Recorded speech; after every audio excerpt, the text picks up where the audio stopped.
ബിസ്മില്ലാഹിർ റഹ്മാനിർ റഹീം. അൽഹംദുലില്ലാഹ്. അല്ലാഹുമ്മ സ്വല്ലി അലാ സയ്യിദിനാ മുഹമ്മദ് വഅലാ ആലിഹി വസഹ്ബിഹി അജ്മഈൻ. അമ്മാ ബഅദ്. പരിശുദ്ധ ഇസ്ലാം കുടുംബജീവിതവുമായി ബന്ധപ്പെട്ട് ഒരു സ്ത്രീയും പുരുഷനും പരസ്പരം കാണാനും തൊടാനും ബന്ധപ്പെടാനും അന്യ സ്ത്രീ പുരുഷന്മാർ അനുവദനീയമാക്കിയത് നിക്കാഹിലൂടെയാണ്. നിക്കാഹുമായി ബന്ധപ്പെട്ട ചർച്ച ഇൻഷാ അല്ലാഹ് നടത്തേണ്ടതാണ്. ഇപ്പോൾ ത്വലാഖുമായി ബന്ധപ്പെട്ട് പഠിക്കേണ്ട ചില പ്രധാനപ്പെട്ട കാര്യങ്ങളാണ് പറയാൻ ആഗ്രഹിക്കുന്നത്. എന്താ ത്വലാഖ് എന്ന വിഷയം തിരഞ്ഞെടുക്കാൻ കാരണം എന്ന് ചോദിച്ചാൽ,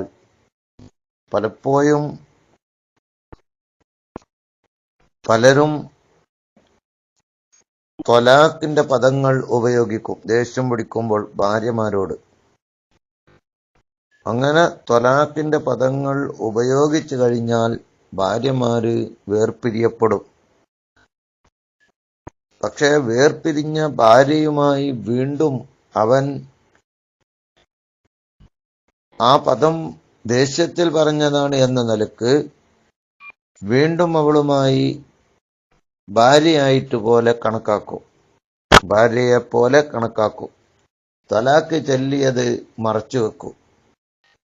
എന്നിട്ട് ഭാര്യയെപ്പോലെ പെരുമാറും.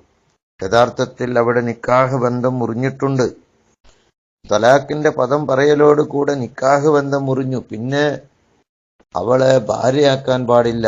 ഭാര്യയാക്കണമെങ്കിൽ ഇദ്ദ കഴിഞ്ഞതിനു ശേഷമാണെങ്കിൽ ചിലപ്പോൾ പുതിയ നിക്കാഹ് വേണ്ടി വരും, അല്ലെങ്കിൽ അതിൻ്റെതായ നിബന്ധനകൾ പാലിക്കേണ്ടി വരും. ഇദ്ദ കഴിയുന്ന മുമ്പാണെങ്കിൽ മടക്കെടുത്തു എന്ന് പറഞ്ഞ് മടക്കെടുക്കേണ്ടി വരും.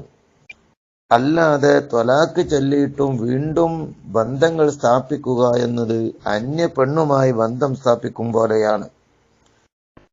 അത് ഹറാമാണ്. അതുകൊണ്ട് തന്നെ ത്വലാക്ക് എങ്ങനെയാണ് സംഭവിക്കുക? പലപ്പോഴും ദേഷ്യം പിടിക്കുമ്പോൾ പുരുഷന്മാർ പലരും ത്വലാക്കിനെ തൊട്ട് കളിക്കാറുണ്ട്. വായ കൊണ്ട് ത്വലാക്കിന്റെ പദങ്ങൾ നമ്മുടെ വായിൽ നിന്ന് വന്നുപോയാൽ അവിടെ ത്വലാക്കായിപ്പോയി. പിന്നീട് അവളെ തൊടാൻ പാടില്ല, അവളുമായി ബന്ധപ്പെടാൻ പാടില്ല. അതുകൊണ്ട് തന്നെ ഏത് പദം പറഞ്ഞാലാണ് ത്വലാക്കാവുക എന്ന് നമ്മൾ പഠിക്കണം. അതുപോലെ ദേഷ്യം പിടിക്കുമ്പോഴോ മറ്റോ ത്വലാക്ക് കളിക്കരുത്. ത്വലാക്കിന്റെ പദങ്ങൾ ഒരിക്കലും പറഞ്ഞു പോകരുത്. ചിലപ്പോൾ ത്വലാക്ക് എന്ന വാചകം വരാതെ തന്നെ ചില കടുത്ത വാക്കുകൾ പറയലോട് കൂടെ ത്വലാക്കായി മാറും. ചിലര് 3 ത്വലാക്കും ചൊല്ലും. എന്നിട്ട് അവൻ ദേഷ്യം പിടിച്ചപ്പോഴാണ് ചൊല്ലിയത് എന്നതുകൊണ്ട് അത് ത്വലാക്കായിട്ടില്ല എന്ന് കരുതി വീണ്ടും അവളെ ഭാര്യയാക്കി വെക്കും. യഥാർത്ഥത്തിൽ അവൾ ഒരിക്കലും അവന്റെ ഭാര്യയല്ല. അതുകൊണ്ട് തന്നെ ത്വലാക്ക് സംഭവിക്കുന്ന പദങ്ങളെ പഠിക്കൽ നമ്മുടെ മേലിൽ കടമയാണ്. ദേഷ്യം പിടിച്ചുകൊണ്ട് ചൊല്ലിയാലും ത്വലാക്കാവും. ത്വലാക്കിന്റെ ഭാഷാപരമായ അർത്ഥം കെട്ടയിക്കുക എന്നതാണ്. ശറഈയായ അർത്ഥം നിക്കാഹിന്റെ കെട്ട് അയക്കുക. വേർപ്പെടലിന്റെ മേലെ അറിയിക്കുന്ന പദം ഉപയോഗിച്ച് നിക്കാഹിന്റെ കെട്ടയക്കുക. ത്വലാക്ക് പ്രായപൂർത്തിയും ബുദ്ധിയുമുള്ള ഒരു മനുഷ്യൻ ത്വലാക്ക് ചൊല്ലിയാൽ, ഇഷ്ടപ്രകാരം ത്വലാക്ക് ചൊല്ലിയാലേ ത്വലാക്കാവൂ. പ്രായപൂർത്തിയില്ലാത്ത കുട്ടിയാണ്, പ്രായപൂർത്തിയായിട്ടില്ല. അങ്ങനെ ഒരു നിക്കാഹ് നടന്നു കഴിഞ്ഞാൽ, നമ്മുടെ ഇന്ത്യയിൽ ഇപ്പൊ അത് നടക്കൂല, ഏതെങ്കിലും നാട്ടിൽ നടന്നു കഴിഞ്ഞാൽ പ്രായപൂർത്തിയാകാത്ത ഒരു പുരുഷൻ വിവാഹം ചെയ്തു കഴിഞ്ഞാൽ അവന്റെ ത്വലാക്കാവുകയില്ല. അതുപോലെ ഭ്രാന്തന്റെ ത്വലാക്കാവുകയില്ല. ബുദ്ധിയില്ലാത്ത ഭ്രാന്തന്മാരുടെ ത്വലാക്ക്.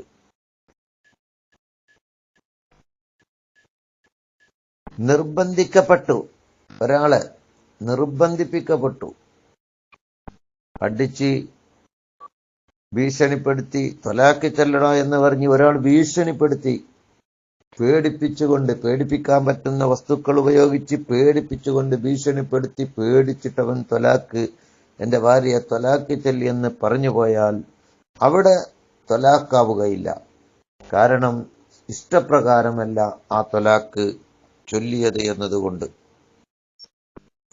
എന്നാൽ ദേഷ്യസമയത്ത് കടുത്ത ദേഷ്യം പിടിച്ചിട്ട് ത്വലാക്ക് പറഞ്ഞാൽ അത് ത്വലാക്കാവുന്നതാണ്. അതുകൊണ്ട് പലപ്പോഴും ദേഷ്യം പിടിച്ചുമ്പോൾ പലരും തോന്നിയതുപോലെ ത്വലാക്ക് ചൊല്ലുന്നത് കാണാം. 3 ത്വലാക്ക് ചൊല്ലി എന്നൊക്കെ പറയും. വളരെ ശ്രദ്ധിക്കണം. ആ ഭാര്യയെ പിന്നെ അവനക്ക് ഏറ്റെടുക്കാൻ പ്രയാസകരമായിരിക്കും എന്ന് മനസ്സിലാക്കുക. ഭാര്യയായി തുടരുമ്പോൾ 3 ത്വലാക്കിൽ വളരെ പ്രയാസകരമാണ്. അല്ലെങ്കിൽ തന്നെ ചിലപ്പോൾ നിക്കാഹ് കഴിക്കേണ്ടി വരും. അതിന്റെ കൂടുതൽ വിവരണം ഇൻഷാ അല്ലാഹ് പിന്നീട് പറയും. അതുകൊണ്ട് ദേഷ്യം പിടിക്കുമ്പോൾ ത്വലാക്ക് കളിക്കരുത്. കള്ളുകുടിയന്മാർ ചിലപ്പോ ത്വലാക്ക് ചൊല്ലി എന്ന് പറയും. കള്ളുകുടിയന്മാർ ത്വലാക്ക് കളിച്ചാൽ ത്വലാക്ക് പോകും. അത് വ്യക്തപദമുണ്ട്, അവ്യക്തപദമുണ്ട്. ത്വലാക്ക് പോകാൻ വ്യക്തപദമുണ്ട്, അവ്യക്തപദമുണ്ട്. വ്യക്തപദം പറഞ്ഞാൽ പറയലോടുകൂടെ ത്വലാക്ക് സംഭവിക്കും. അവ്യക്തപദം പറഞ്ഞാൽ ത്വലാക്കാണെന്ന് കരുതി അവ്യക്തപദം പറഞ്ഞാൽ ആ കരുതിക്കൊണ്ടുള്ള പറച്ചിലോടുകൂടെയും ത്വലാക്ക് സംഭവിക്കും. പദം പറയുമ്പോൾ ത്വലാക്കിനെ കരുതിയിട്ടില്ല എങ്കിൽ ത്വലാക്ക് സംഭവിക്കുകയില്ല. അത് ഞാൻ പറയാം. അപ്പൊ ത്വലാക്കിന് 2 പദങ്ങളുണ്ട് എന്ന് പറഞ്ഞതാണ്, വ്യക്തപദവും അവ്യക്തപദവും.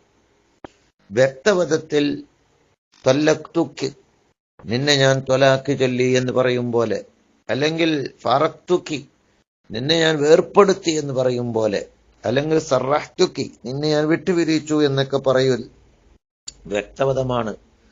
അല്ലെങ്കിൽ അന്തി മുതല്ലഖ, നീ ത്വലാക്ക് ചെല്ലപ്പെട്ടവളാണ്. അന്തി മുഫാറഖ, നീ വേർപ്പെടുത്തപ്പെട്ടവളാണ്. അന്തി മുസറഹ, നീ വിട്ടുപിരിക്കപ്പെട്ടവളാണ്. ഇങ്ങനെയുള്ള പദങ്ങളെ കൊണ്ടൊക്കെ ത്വലാക്ക് സംഭവിക്കുന്നതാണ്. ഇതൊക്കെ വ്യക്തപദാണ്. ഈ പദം വായിൽ നിന്ന് വന്നുപോയാൽ ത്വലാക്കായി മാറി. ഞാൻ ത്വലാക്ക് കരുതാതെ പറഞ്ഞതാണ് എന്നൊന്നും പറഞ്ഞിട്ട് കാര്യമില്ല. കരുതി പറഞ്ഞാലും കരുതാതെ പറഞ്ഞാലും അന്തി ത്വാലിക്കുൻ, നീ ത്വാലിക്കാണ് എന്ന്, അല്ലെങ്കിൽ നിന്നെ ഞാൻ ത്വലാക്ക് ചൊല്ലി എന്ന് പറയലോടുകൂടെ തന്നെ ത്വലാക്കാകും. അത് വ്യക്തപദമാണ്. എന്നാൽ അവ്യക്തപദം, അത് പണ്ഡിതന്മാർ ധാരാളം അതിന്റെ ഉദാഹരണങ്ങൾ പറഞ്ഞിട്ടുണ്ട്. അവ്യക്തപദങ്ങൾ, വ്യക്തമല്ലാത്ത പദങ്ങൾ, അതും ത്വലാക്കിന് കരുതിക്കൊണ്ടാണ് പറയുന്നതെങ്കിൽ അവിടെയും ത്വലാക്ക് പോകും. അതുകൊണ്ട് തന്നെ അവ്യക്ത പദങ്ങൾ നമ്മൾ പഠിക്കണം. വ്യക്തപദാണെങ്കിൽ നേരത്തെ പറഞ്ഞ പദങ്ങളാണത്. അത് ത്വലാക്കിനെ കരുതാതെ പറഞ്ഞാലും ത്വലാക്ക് പോകും. എന്നാൽ ത്വലാക്ക് ചൊല്ലുകയാണെന്ന് കരുതിക്കൊണ്ട് ഒരു കള്ളുകുടിയൻ പറഞ്ഞാലും, അല്ലെങ്കിൽ കള്ളുകുടിച്ച് മസ്തായവൻ പറഞ്ഞാലും, അല്ലെങ്കിൽ ദേഷ്യത്തോടെ പറഞ്ഞാലും ത്വലാക്ക് കരുതിക്കൊണ്ടാണ് പറയുന്നതെങ്കിൽ അവിടെ ത്വലാക്ക് പോകുന്നതാണ്. അവ്യക്ത പദങ്ങൾ ഏതൊക്കെയാണ്? കിനായത്തായ പദങ്ങൾ എന്ന് പറയും. അവ്യക്ത പദങ്ങൾ, അതായത് ത്വലാക്കിനും മറ്റൊന്നിനും സാധ്യതയുണ്ട്, പക്ഷെ ത്വലാക്ക് കരുതിയിട്ടുണ്ടെങ്കിൽ ത്വലാക്ക് പോകുന്നതാണ്. അതിന് പണ്ഡിതന്മാർ പറഞ്ഞ പദങ്ങൾ നമ്മൾ ശ്രദ്ധിക്കണം. അതിൽപ്പെട്ടതാണ് അന്തി അലയ്യ ഹറാം, നീ എനിക്ക് എന്റെ മേലിൽ ഹറാമാണ് എന്ന് അവളോട് ത്വലാക്ക് കരുതി പറഞ്ഞാലേ ത്വലാക്ക് പോകൂ. കരുതിയാൽ പോവും. കരുതാതെ വേറെന്തോ കരുതി പറഞ്ഞതാണ്, ത്വലാക്ക് കരുതിയിട്ടില്ല എന്നാ പോകൂല. എന്നാ ത്വലാക്ക് കരുതിയാ പോവും. സാധാരണ പറയുമ്പോ ത്വലാക്ക് കരുതുന്നുണ്ടോ എന്നാ പോവും. അന്തി അലയ്യ ഹറാം. മറ്റൊരു പദം ഖുദി ത്വലാഖക്കി, നിന്റെ ത്വലാക്കിനെ നീ പിടിച്ചോ. അത് ത്വലാക്ക് കരുതി പറഞ്ഞാ പോകും. ലാ ഹാജത ലീ ഫീക്കി, എനിക്ക് നിന്നിൽ ആവശ്യമില്ല, എനിക്ക് നിന്നിൽ ആവശ്യമില്ല. എടി എനിക്ക് നിന്നിൽ ആവശ്യമില്ലടി എന്ന് ദേഷ്യത്തോടെയോ മദ്യപിച്ചുകൊണ്ടോ അല്ലാതെ ബോധത്തോടെയോ ഒക്കെ പറഞ്ഞാൽ ത്വലാക്ക് കരുതിയിട്ടുണ്ടെങ്കിൽ ത്വലാക്ക് പോകുന്നതാണ്. അല്ലെങ്കിൽ തറക്തുക്കി, നിന്നെ ഞാൻ ഉപേക്ഷിച്ചു, നിന്നെ ഞാൻ ഒഴിവാക്കി എന്നൊക്കെ പറഞ്ഞാലും ത്വലാക്ക് കരുതി പറഞ്ഞാൽ ത്വലാക്ക് പോകുന്നതാണ്. എത്ര പദം പറഞ്ഞു? 4 പദം 5 പദം ഞാൻ ഇപ്പോൾ പറഞ്ഞു. ഇനിയും പണ്ഡിതന്മാർ പറഞ്ഞ ധാരാളം പദങ്ങളുണ്ട്. നീ ഭർത്താവിൽ നിന്ന് ഒഴിവാടി എന്ന് പറഞ്ഞു എന്ന് കൂട്ടിക്കോ, അപ്പോൾ ത്വലാഖ് പോകും. നീ സ്വതന്ത്രയാണ്, അന്തി ഹുറ, നീ സ്വതന്ത്രയാണ് എന്ന് പറഞ്ഞാലും ത്വലാഖ് പോകും. നിന്നെ ഞാൻ അഴിച്ചുവിട്ടവളാണ്, ഞാൻ നിന്നെ അഴിച്ചുവിട്ടു. അത്ലഖ്തുകി മുത്ലഖത്തുൻ, നിന്നെ അഴിച്ചുവിടപ്പെട്ടവളാണ് എന്ന് പറഞ്ഞാലും ത്വലാഖ് കരുതി പറഞ്ഞാൽ പോകുന്നതാണ്. വ്യക്തപദമല്ല, അവ്യക്തപദമാണ്. കരുതിക്കൊണ്ടാണ് പറയുന്നതെങ്കിൽ പോകും. കരുതിക്കൊണ്ട് പോകുന്നതാണ് ഇനിയിപ്പോൾ പറഞ്ഞുകൊണ്ടിരിക്കുന്നത്. നീ എന്റെ ഉമ്മയെപ്പോലെയാണെന്ന് പറഞ്ഞു. ത്വലാഖ് കരുതിയിട്ടുണ്ടെങ്കിൽ ത്വലാഖ് പോകും. നീ എന്റെ മകളെപ്പോലെയാണ്, നീ എന്റെ സഹോദരിയെപ്പോലെയാണ്, എന്റെ പെങ്ങളെപ്പോലെയാണ്, എന്റെ മകളെപ്പോലെയാണ്, എന്റെ ഉമ്മയെപ്പോലെയാണ്. അന്തിക ഉമ്മി, അന്തിക ബിന്തി, അന്തിക ഉഖ്തി എന്നൊക്കെ പറഞ്ഞാലും ത്വലാഖ് പോകും. അതുപോലെ ത്വലാഖ് കരുതിക്കൊണ്ട് നീ എന്റെ മോളാണ് എന്ന് പറഞ്ഞാൽ ത്വലാഖ് പോകും. നീ എന്റെ മോളെ പോലെയാണെന്ന് പറഞ്ഞാൽ, ഞാൻ നിന്നെ ഇത്തൊക്കെ ചെയ്തു, മോചിപ്പിച്ചു എന്ന് പറഞ്ഞാലും ത്വലാഖ് പോകും. ഞാൻ നിന്നെ ഒഴിവാക്കി, ഞാൻ നിന്നെ ഉപേക്ഷിച്ചു എന്ന് നേരത്തെ ഞാൻ പറഞ്ഞിട്ടുണ്ട്. അല്ലെങ്കിൽ നിന്റെ നിക്കാഹ് ഞാൻ മുറിച്ചു, ഇതൊക്കെ മനസ്സിൽ ത്വലാഖ് കരുതിക്കൊണ്ടാണ് പറയുന്നതെങ്കിൽ ത്വലാഖ് പോകും. ഞാൻ നിന്നെ നീക്കി, അല്ലെങ്കിൽ മറ്റു ഭർത്താക്കന്മാർക്ക് നിന്നെ ഞാൻ ഹലാലാക്കി എന്ന് പറഞ്ഞാലും പോകും. അല്ലെങ്കിൽ ഏതെങ്കിലും ത്വലാഖ് ചൊല്ലപ്പെട്ട ഒരു പെണ്ണിലേക്ക് ചൂണ്ടിയിട്ട് നീ അവളോട് നിന്നെ ഞാൻ പങ്കാക്കി, ഏതൊരു പെണ്ണിലേക്ക് ചൂണ്ടി ത്വലാഖ് ചൊല്ലപ്പെട്ട പെണ്ണ, അവളോട് നിന്നെയും ഞാൻ പങ്കാക്കി എന്ന് പറഞ്ഞാൽ ത്വലാഖ് പോകും. കരുതിക്കൊണ്ട് പറഞ്ഞാൽ, ത്വലാഖ് ചൊല്ലാണെന്ന് കരുതിക്കൊണ്ട് പറഞ്ഞാൽ, നീ പോയി വിവാഹം ചെയ്യടി, നീ പോയി വിവാഹം ചെയ്തോ എന്ന് പറഞ്ഞു ദേഷ്യം പിടിച്ചപ്പോഴൊക്കെ ത്വലാഖ് പോകും. ഞാനല്ലാത്തവൻക്ക് നീ ഹലാലാനടി എന്ന് പറഞ്ഞാലും ത്വലാഖ് പോകും. നീ പോയി ഇദ്ദർക്ക് എന്ന് പറഞ്ഞാലും കിനായത്തിന്റെ പദമാണ് ഇതൊക്കെ. ത്വലാഖിനെ കരുതി പറഞ്ഞാൽ ത്വലാഖ് പോകും. നീ എന്നെ വിട വാങ്ങിക്കോ എന്ന് പറഞ്ഞാലും ത്വലാഖ് കരുതിയാൽ ത്വലാഖ് പോകും. നിന്റെ ത്വലാഖിനെ നീ പിടിച്ചോ എന്ന് പറഞ്ഞാലും ത്വലാഖ് പോകും. നിന്നിൽ എനിക്ക് ആവശ്യമില്ലടി എന്ന് പറഞ്ഞാലും ത്വലാഖ് പോകും. നിന്റെ ത്വലാഖ് പോയി എന്ന് പറഞ്ഞാലും ത്വലാഖ് പോകും. സഖത്ത ത്വലാഖുക്കി, നിന്റെ ത്വലാഖ് വീണു എന്ന് പറഞ്ഞാലും ത്വലാഖ് പോകും.